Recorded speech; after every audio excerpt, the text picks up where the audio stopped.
தென்பழனி சுத்தி சுத்தி மயில் பறக்குது சண்முகா,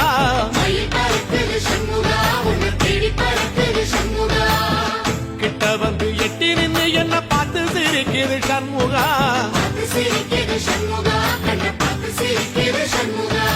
வீரவாகுவின் பக்கமா அந்த வீரவேலுவின் பக்கமா, அஞ்சுகாரனின் பக்கமா அந்த ஐராவதம் பக்கமா, தங்க நேரத்தில ரெண்டு கண்ணுக்குள்ள கொலுவிருக்கிற சண்முகா, நீ கொலுவிருக்கிற சண்முகா, என் கண்ணுக்குள்ளதான் சண்முகா.